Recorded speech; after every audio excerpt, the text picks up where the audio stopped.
Akan datang suatu hari semua yang dibangun oleh manusia hanya tinggal kenangan tanpa tanda. Ketika orang-orang kafir di Mekah bertanya kepada Nabi SAW,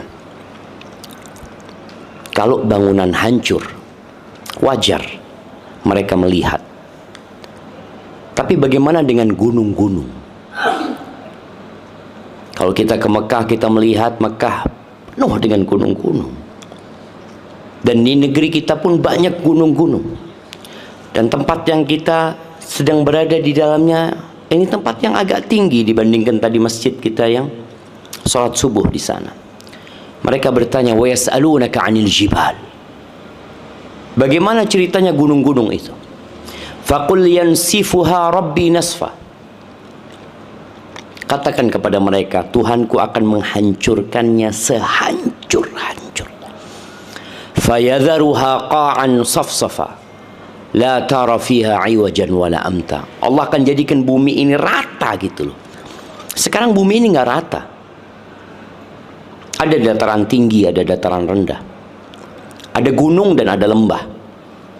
Tapi kelak semuanya akan rata sama tanah. Maka hendaklah kita senantiasa ingat kepada Allah Azza wa Jal, bahwa kita miliknya dan kita akan kembali kepada Allah. Wa bihi nasta'in ala umurid dunya waddin. Dan kepada Allah kita meminta pertolongan dalam urusan-urusan dunia kita dan urusan agama kita. Kita sibuk jemaah dari pagi sampai malam. Coba dipikirkan, berapa persen dari kesibukan kita yang untuk akhirat? Kita sering mendapatkan wejangan agar menyeimbangkan antara dunia dan akhirat katanya. Tapi buktinya dusta. Kita SD belajar agama berapa jam? Berapa jam? 2 atau 3? SMP? SMA? Kuliah? Ada satu fase kita berhenti belajar agama. Kuliah ada nggak pelajaran agama? Semester 1 kalau nggak salah. 2 SKS. Habis gitu selamat tinggal. Maka tadi slogan-slogan yang mengatakan menyeimbangkan dunia dan akhirat, benar seharusnya seperti itu, tapi realitanya enggak. Allah mengatakan bal tu'thirunal hayatad dunya, kalian lebih mementingkan kehidupan dunia. Wal akhiratu khairu wa abqa, sedangkan akhirat itu lebih baik dan lebih kekal. Kita lihat bagaimana orang tua kita meninggal dunia, pergi. Yang mereka bangun nggak dibawa. Kita lihat nenek-nenek kita. Kita lihat bagaimana Indonesia merdeka. Kemana mereka? Mereka tidak merasakan kemerdekaan. Mereka mati. Mereka meninggal dunia. Dan tidak ada yang mereka bawa. Allahumma salli wa sallim ala abdika wa rasulika Sayyidina wa maulana Muhammadin wa ala alihi wa ashabi ajmain. Ya Allah, semoga salawat dan salam, berkah dan nikmat senantiasa Engkau curahkan untuk hamba kekasih-Mu, untuk baginda Nabi kita Muhammad alaihi salatu wassalam, untuk keluarga beliau, untuk istri-istri beliau, untuk putra-putri beliau, dan untuk seluruh sahabat Nabi. Semoga Allah meridai kita bersama mereka. Amma ba'd. Apa temanya tadi? Syukur, bersyukur. Ya, bersyukur nih Ammar hadir di dunia. Ya Ammar, engkau akan lihat dunia ini terlaknat. Semua yang kita sentuh itu akan hancur. Kita kalau bicara tempat yang dikutuk, tempat itu akan hancur. Dan semua yang kita sentuh dalam kehidupan ini akan hancur. Tidak ada kesenangan di muka bumi ini kecuali dibalut dengan kesedihan. Tidak ada yang tertawa dari pagi sampai sore, kecuali mungkin di sore hari dia akan menangis. Hari ini ada yang dilahirkan, dan di hari ini pula banyak yang dikebumikan. Itulah kehidupan. Bicara syukur, kita itu makhluk yang tidak pandai bersyukur. Tidak pandai bersyukur. Allah sudah membuat pernyataan di dalam Al-Quran Al-Azim. Allah mengatakan wa qalil. Qalil itu artinya apa? Sedikit. Wa qalilun min ibadiyas syakur. Sedikit dari hambaku yang pandai bersyukur. Yang ada dia terus ingin lebih. Dia ingin lebih, dia ingin lebih lagi. Jamaah rahimakumullah, sebuah surat pendek yang insyaallah semuanya menghafalnya kalau mau. Surat itu surat At-Takatsur, yang kalau kita baca terjemahannya artinya apa? Bermegah-megahan, berbanyak-banyakan. Allah Azza wa Jalla mengatakan alhaakumut takatsur. Kalian itu dibuat lalai dengan bermegah-megahan, dengan banyak-banyakan harta, padahal nggak dibawa mati.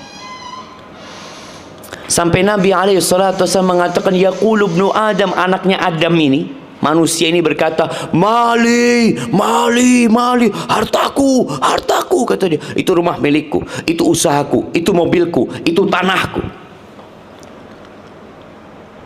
Dia nggak sadar bahwa dia nggak punya apa-apa, tapi merasa milikku, karena memang di dunia ini ada hak milik. Kalau rumah, sertifikat SHM. Kalau kendaraan, BPKB. Yang antum bawa waktu naik kendaraan apa? STNK. Yang dibutuhkan oleh manusia apa sebenarnya? STNK. Untuk jalan aja gitu loh.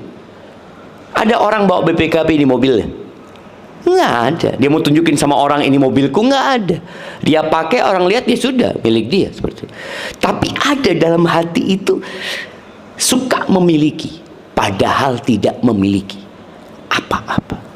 Makanya ketika Nabi alaihissalatu menjelaskan yaqulu ibnu Adam mali mali, anaknya Adam mengatakan hartaku, milikku, milikku, walaysa laka min malik. Nabi menegaskan, dan tidaklah yang menjadi milikmu kecuali tiga. Ma akalta fa'afnit. Siapa yang udah makan jagung? Oh, ana makan jagung tadi. Yang engkau makan kemudian dia akan musnah, itu milikmu. Walaupun kita tahu jagung ini nggak ada SHM-nya, nggak ada, tapi tadi kita makan, itu jadi milik kita jemaah. Itu yang pertama. Yang kedua, malabistahu fa'ablik, yang engkau kenakan, baju yang kau pakai sampai usang. Ada orang pakai baju sampai rusak, sampai nggak bisa dipakai, itu milikmu, itu hartamu. Yang ketiga, wa ma tasaddaqta fa'amdai, yang engkau keluarkan untuk sedekah kemudian engkau simpan, itu milikmu. Sisanya fatarikuhu linnas, sisanya milik orang. Milik orang. Kita lihat sebagian kita akan pergi meninggalkan dunia dan dia baru tahu ternyata aku nggak punya apa-apa. Bahkan kita lihat ya bagaimana anak yang sayang sama orang tuanya, ketika orang tuanya mati itu jamnya dibuka jam. Kalau dia seorang wanita, ana melihat ketika ibu ana meninggal dunia rahimahullah ta'ala, kita harus buka antingnya. Kita buka.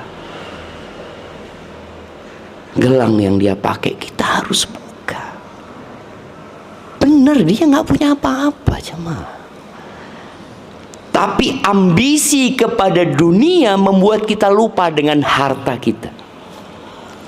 Sampai Nabi SAW pernah bertanya kepada para sahabatnya, siapa yang harta orang lain lebih dia cintai daripada harta dia? Kata para sahabat, ya nggak ada lah. Masa kita suka sama mobil-mobilnya orang? Tetangga beli mobil baru, tiap hari kita datang mandiin gitu ya. Nggak ada. Kata Nabi SAW, kalian itu lebih cinta sama harta orang lain.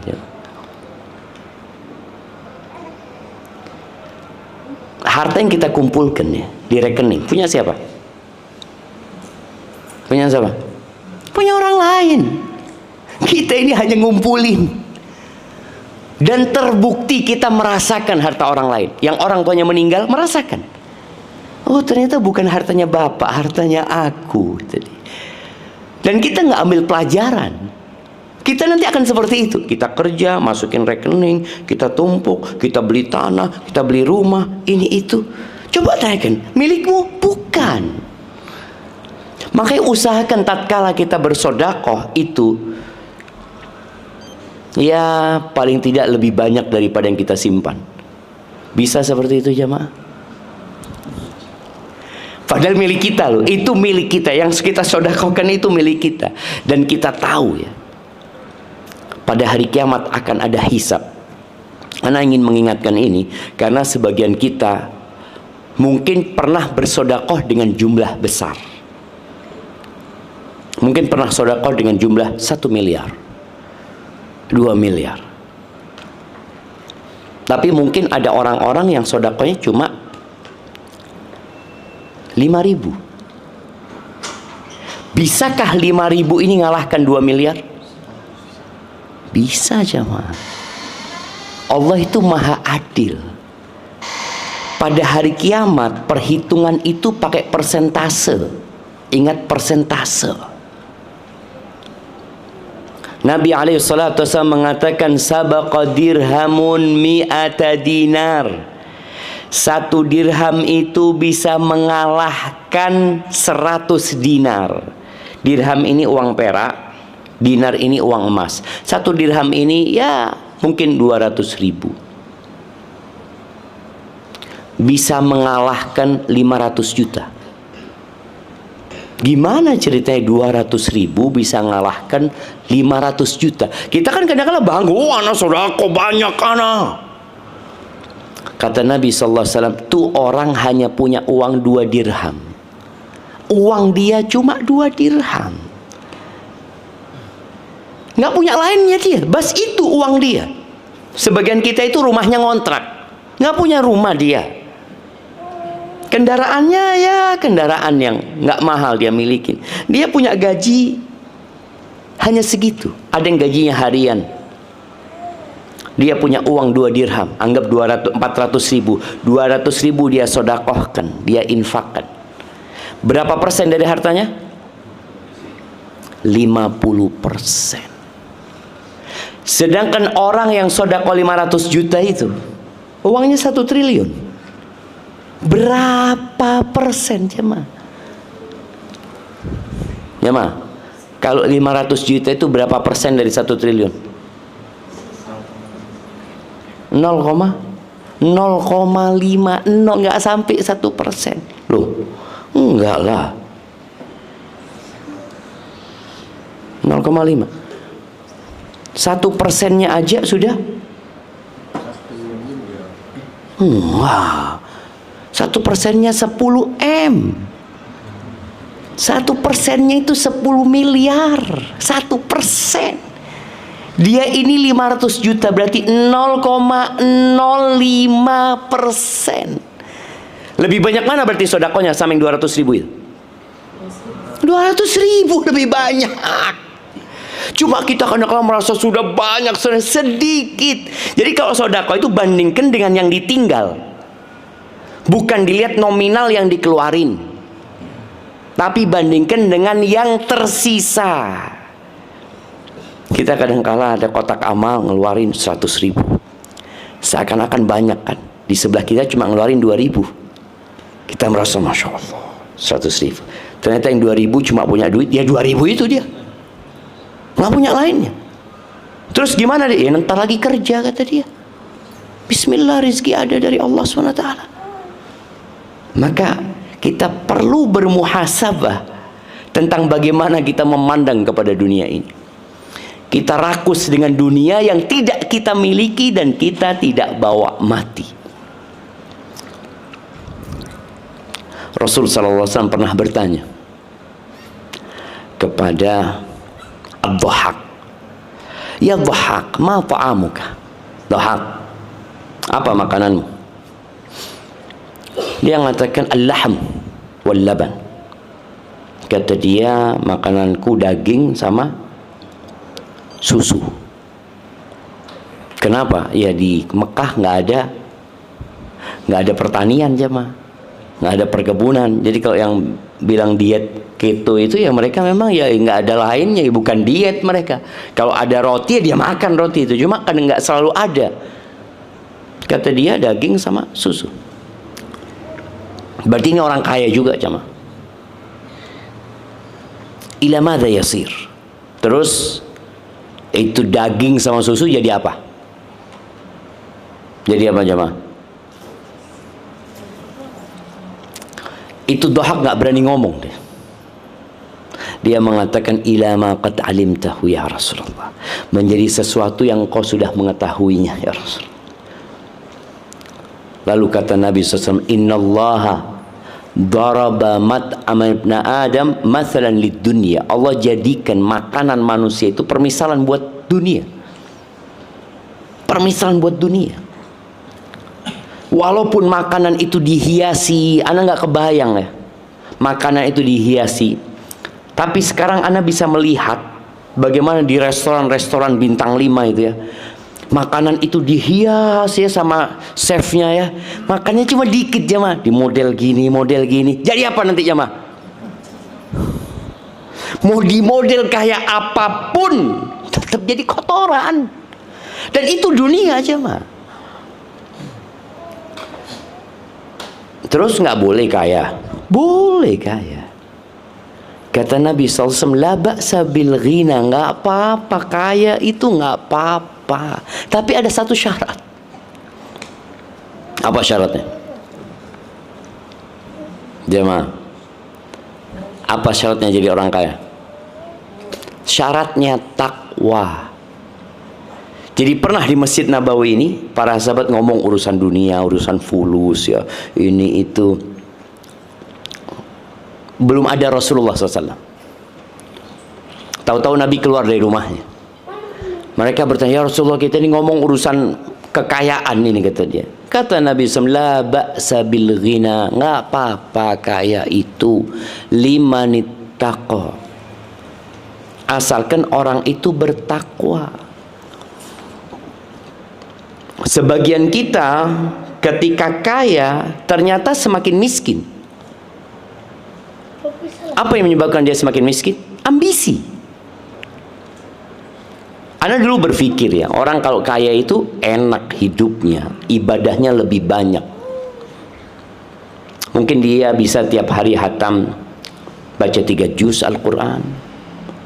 Oh, dia nggak ngapa-ngapain, fulus sudah tinggal buka keran. Dia di masjid dari maghrib sampai isya, karena dia udah nggak mikirin fulus lagi gitu loh. Tapi ternyata harta ini punya efek samping. Kita tuh kalau beli obat berusaha untuk baca efek sampingnya.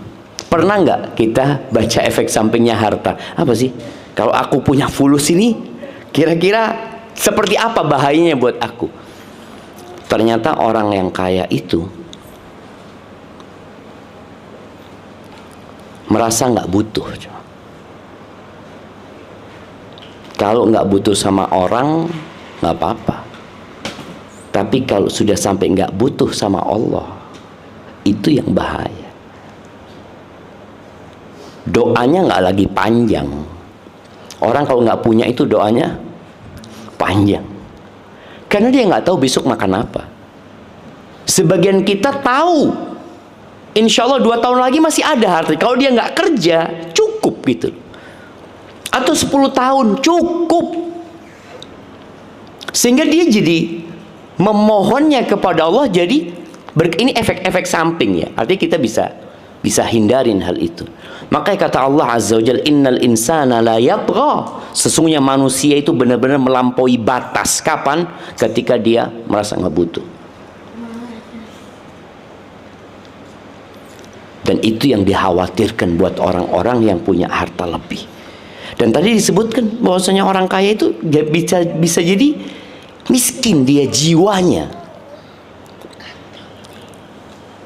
Makanya kita nggak peduli lagi untuk mengumpulkan harta, apakah dengan cara halal atau haram. Kita nggak pernah belajar kadang-kala jamaah, mana sih yang halal, mana sih yang haram. Ya semuanya diterabas, yang penting anak tidak nyakitin orang ya. Padahal dalam usaha, bisnis, kerja, dagang, apapun itu ada halal haram.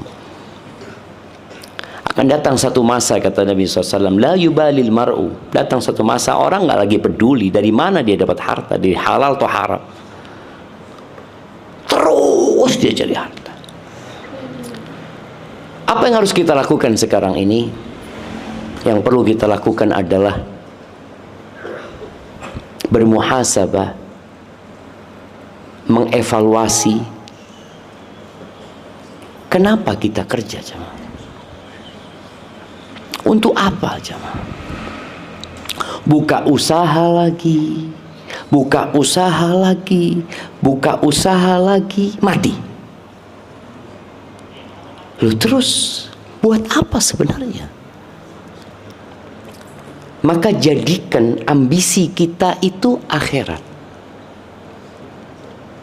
Buka usaha supaya kita bisa lebih dekat sama Allah Subhanahu wa taala. Buka usaha supaya Anda bisa membantu dakwah ini. Buka usaha supaya Anda bisa menyekolahkan anak-anak yatim. Soalnya sebagian orang sudah sampai titik dia udah nggak butuh. Jadi tambahan harta dia itu nggak ada gunanya. Kapan harta itu berguna? Ketika dia butuh. Dan kita tahu ya, harta ini baru bermanfaat kalau kita keluarkan. Kalau di rekening kita nggak ada manfaatnya. Hanya angka. Kapan bermanfaat? Ketika dikeluarkan. Sebagian kita sampai titik udah nggak ada, tambahannya ini udah nggak ada gunanya. Tambah 0 pun nggak ada. Cuma nggak ada. Aku nggak mau beli apa lagi. Kalau dia butuh rumah, dia beli rumah udah punya. Oh dia butuh umpamanya beli mobil, udah ada mobil. Dia butuh, nggak ada. Jadi sampai fase tambahan 0 itu nggak ada gunanya sama sekali. Manfaatnya cuma apa? Cuma lihat di rekening. Oh masya Allah tambah 0-nya. Besok, oh masya Allah tambah 0-nya. Tapi manfaat udah nggak ada. Maka jangan sampai seperti itu. Niatkan buat akhirat. 0 itu akan terus bermanfaat. Alhamdulillah, anak mau bangun masjid lagi, dapat solusi. Anak ingat ya cerita jemaah haji. Waktu itu anak kerja jadi koresponden sebuah radio ya. Anak tanya ke satu jemaah, udah tua dia. Bapak udah berapa kali haji? Anak tanya. Kalau lihat penampilannya, ya Allah kayak orang nggak punya. Alhamdulillah, saya sudah 3 kali Pak Ustadz, katanya. Loh, gimana ceritanya, kata dia. Iya, waktu pertama saya haji Ustadz sama istri, kata dia. Saya ngomong sama istri, nanti kalau kita punya rezeki lagi kita nggak usah haji ya, kata dia. Kita bangun masjid. Kata istrinya, iya mas, orang Jawa dia. Subhanallah Ustaz, kami pulang dikasih rezeki sama Allah. Itu tambahan 0 itu terus tambah. Akhirnya kita bangun masjid Ustaz. Alhamdulillah. Selesai bangun masjid Ustaz, tambah lagi rezekinya Ustaz. Akhirnya kita berangkat haji lagi, daftar haji lagi. Karena udah ngomong bangun masjid, tapi dikasih rezeki, berangkatlah haji. Ketika kita haji, kita ngomong sama istri, nanti kalau kita punya rezeki nggak usah haji ya, kata dia. Terus ya sudah, kita aspal jalan di kampung. Orang kampung nih jemaah. Alhamdulillah Ustaz, kami pulang punya rezeki, nol itu bertambah jemaah. Kami aspal jalan kampung itu Ustaz, dikasih rezeki lagi sama Allah SWT. Akhirnya berangkat yang ketiga ini Ustaz. Mampukah kita seperti itu? Jadi nol itu tetap ada gunanya buat kita. Bukan berhenti, nol itu berhenti. Gak keluar dari rekening kita. Berarti gak ada manfaatnya. Kata Nabi SAW, man kanatid dunya hammahu. Barang siapa yang dunia jadi ambisinya, ja'alallahu faqrahu baina ainai. Allah akan jadikan kefakiran di antara kedua matanya. Jadi kemana-mana takut miskin dia, padahal banyak hartanya. Ada kekhawatiran, takut bangkrut, takut gagal, banyak. Makanya kenapa di masa sekarang ini ada asuransi? Sejak kapan ada asuransi? Sejak manusia ambisi dunianya sudah nggak ketulungan. Pernah lihat becak diasuransikan? Apa yang diasuransikan? Mobil mewah. Padahal becak ini kalau rusak, ya udah nggak punya lagi dia. Yang punya mobil mewah ini rusak, dia bisa beli baru lagi padahal. Tapi kenapa dia harus asuransi? Takut, jemaah. Takut. Ini yang namanya azab nafsi, azab jiwa. Allah jadikan kefakiran di antara kedua matanya.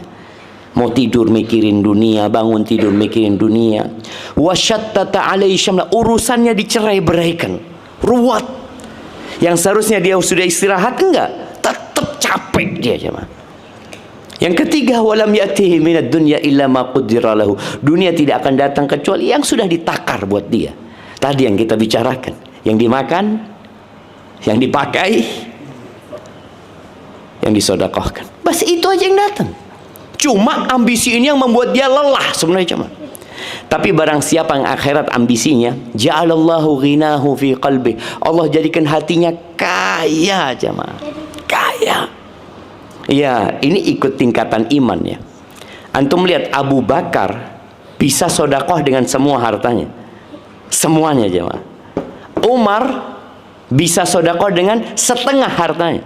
Setengah. Ya, ikut keimanan. Orang yang akhirat ambisinya, Allah jadikan kaya hatinya. Ketika Umar ditanya, apa yang kau sisakan buat keluargamu? Yang ditanya disisakan. Karena ingat hitungannya persentase. Seperti ini ya Rasulullah, berarti separuhnya. Abu Bakar ditanya, apa yang kau sisakan buat keluargamu? Lebih baik dari ini ya Rasulullah. Apa yang kau sisakan buat keluargamu? Allah dan Rasulnya. Sampai seperti itu imannya. Jadi tadi ketika orang ambisinya akhirat, Allah jadikan hatinya kaya, urusannya disederhanakan, dan Allah kirimkan dunia kepada dia, sedangkan dia nggak mau gitu. Aku mau mati, aku mau tinggalkan semuanya. Dikasih lagi sama Allah, dikasih lagi sama Allah. Ya udah, buat bekal dia ke akhirat. Maka jamaah rahimakumullah, banyak-banyak baca doa. Ada doa yang sering Nabi baca bersama sahabatnya, artinya dibacakan untuk sahabatnya. Agak panjang doa itu. Di antara permintaan Nabi SAW, wala taj'alid dunya akbara hammina. Jangan jadikan dunia itu ambisi kami yang paling besar. Jangan. Wala mablagha ilmina. Jangan sampai jadi tujuan ilmu kami. Ilmu kami cuma belajar buat dunia, belajar buat dunia, belajar buat akhirat kita jemaah. Itu yang bisa Anda sampaikan, kurang lebihnya mohon maaf. Kalau ada pertanyaan, dipersilahkan.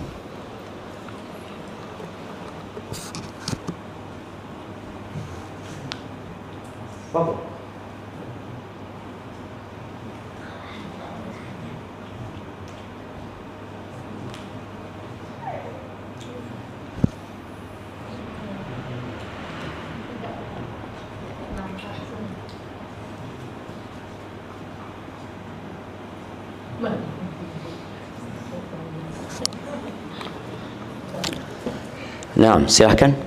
Dari YouTube kajiannya di rumahnya Ammar ya? Ammar. Bukan rumahnya Ammar. Assalamualaikum Ustaz, mau nanya. Siap, nggak ada mic-nya di situ. Mana mic-nya?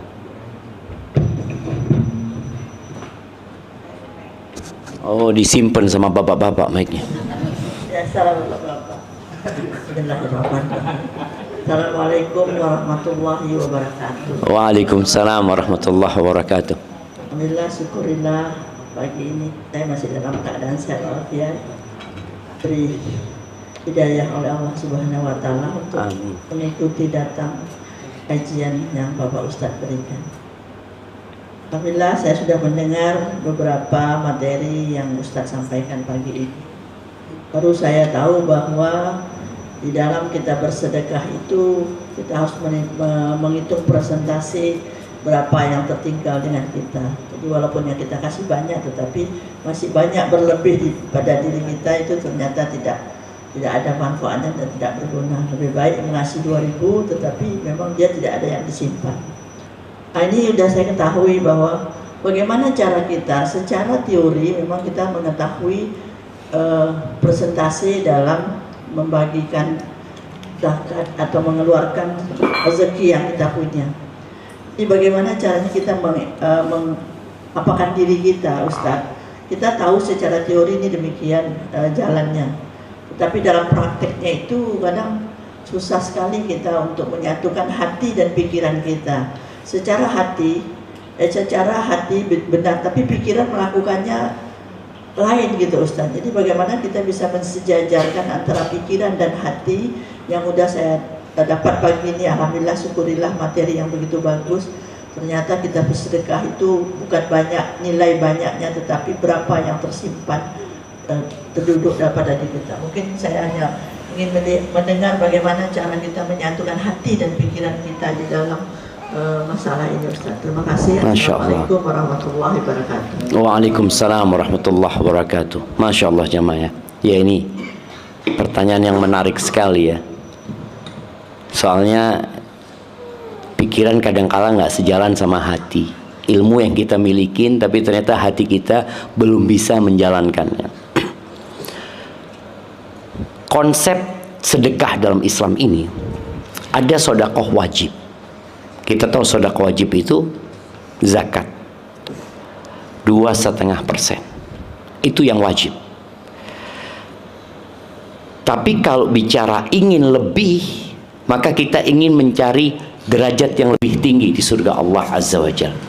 Dan Allah menyebutkan memang dalam bersedekah itu alladzina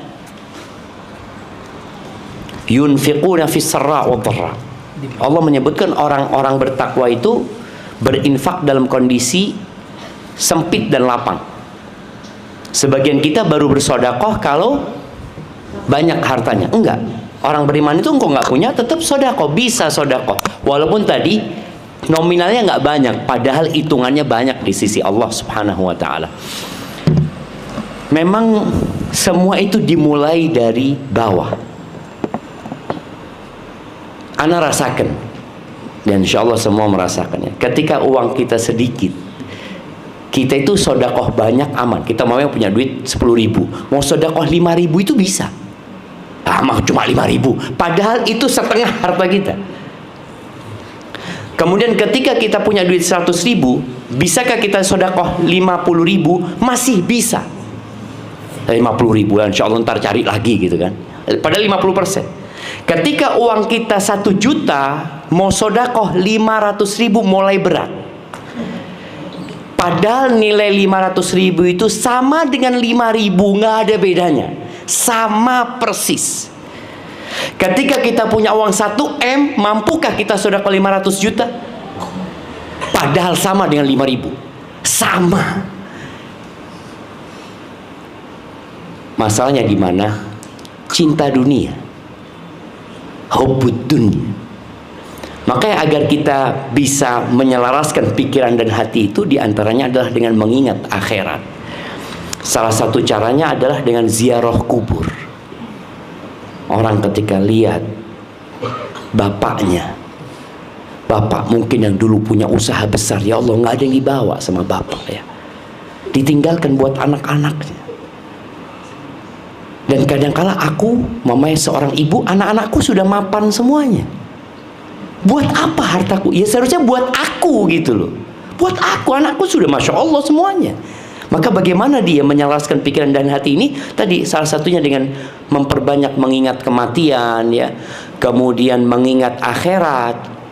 Cuma memang para ulama ketika berbincang, bolehkah orang sedekah dengan semua hartanya? Seperti Abu Bakar, ya, kalau imanmu seperti Abu Bakar, tafadhol.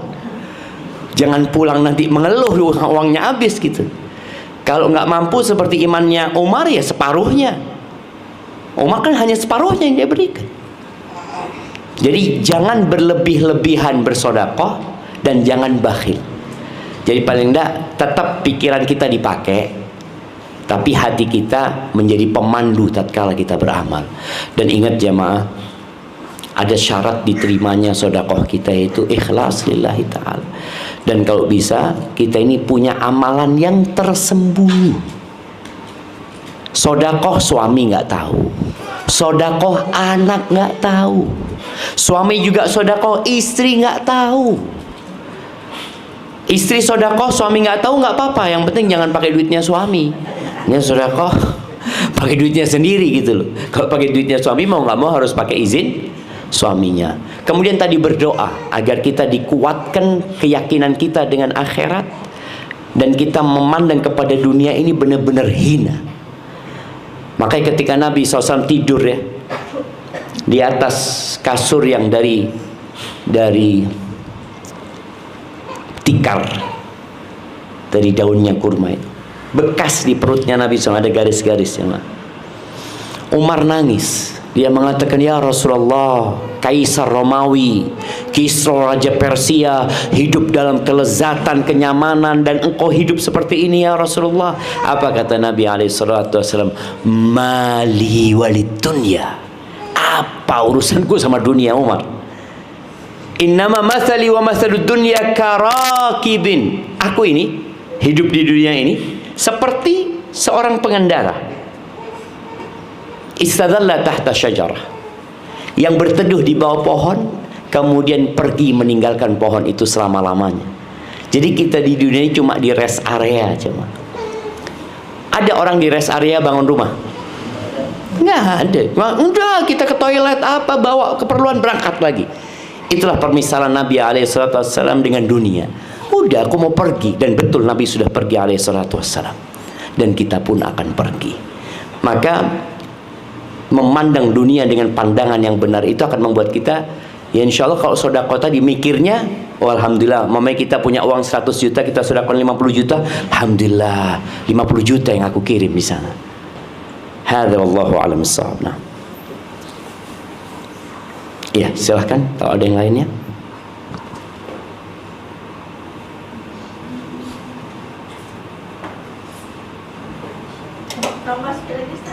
Siap.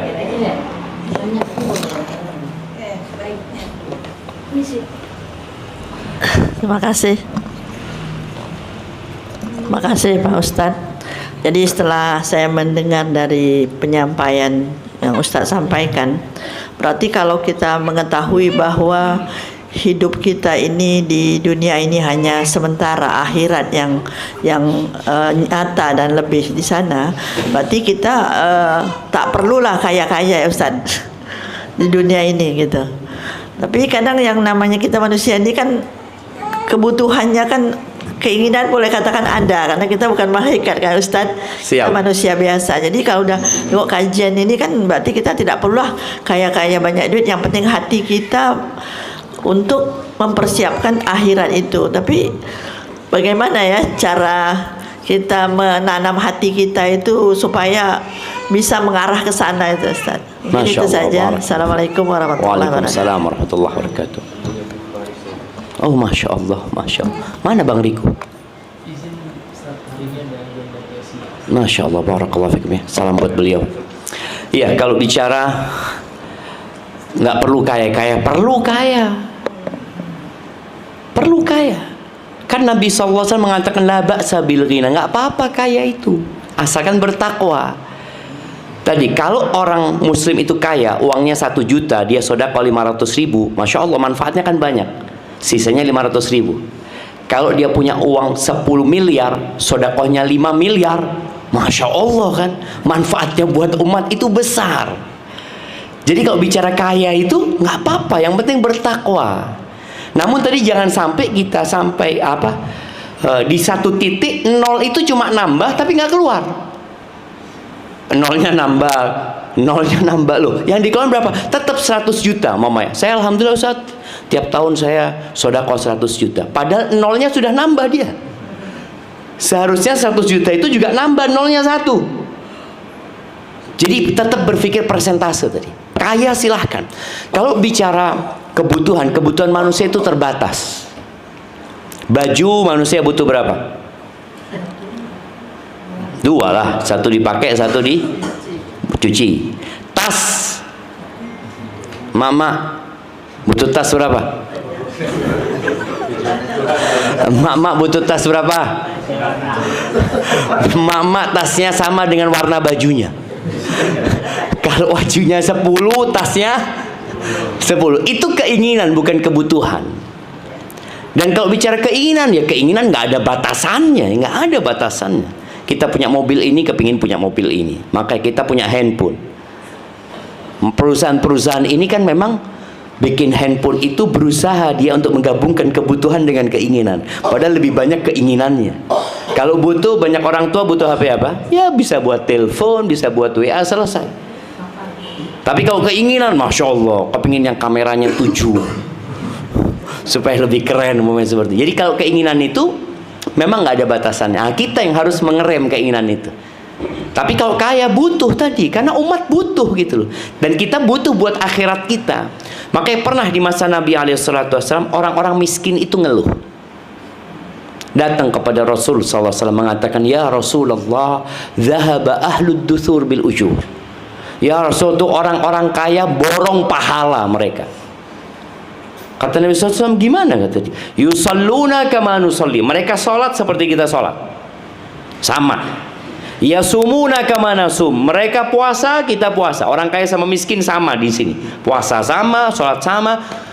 Terus yang jadi masalah, mereka bisa sodako, kita nggak bisa sodako. Wa yatasaddaquna bi fuduli amwali. Mereka bisa sodako dengan kelebihan harta mereka, kita nggak bisa gitu loh. Ini orang miskin kepingin gitu loh, tapi nggak bisa. Lalu kata Nabi SAW, kalian mau nggak aku kasih amalan yang bisa menyeimbangi mereka? Iya ya Rasulullah. Nah, selesai sholat kalian baca subhanallah 33 kali, alhamdulillah 33 kali, Allahu Akbar 33 kali, terus baca la ilaha illallah wahdahu la syarikalah sampai akhir itu ya. Itu insya Allah kalian bisa menyaingi mereka. Sudah sahabat bahagia ya. Tahu-tahu orang kaya dengar, ngamalin juga orang kaya. Datang lagi sahabat, ya Rasulullah, mereka ikut-ikutan, kata dia. Kita sudah mau bersaing, tahu-tahu diikutin sama mereka. Apa kata Nabi SAW? Dzalika fadlullah yu'tihi man yasha. Itu karunia dari Allah, Allah berikan kepada siapa yang Allah kehendaki gitu. Dan belum tentu kalau yang miskin kaya bisa seperti orang kaya yang bersedekah, belum tentu. Maka kita harus bersyukur dengan kondisi yang ada. Tadi yang kaya silahkan, semakin bisa memberikan manfaat buat orang. Jadi ketika ambisinya akhirat, semakin Abdurrahman bin Auf kaya raya, Utsman kaya raya. Tapi buat apa? Tadi buat kebutuhan umat gitu loh. Bukan untuk kebutuhan pribadi. Soalnya kebutuhannya udah cukup gitu loh. Jadi kadang berpikir cari fulus lagi, buat apa Ustaz? Ana udah cukup gitu loh. Umur sudah sekian ya. Nggak manfaat, tambahan 0 itu nggak manfaat buat akhiratnya. Seperti itu. Barakallahu fikum. Cuma tadi jangan sampai lupa halal haram ya ketika mencari dunia.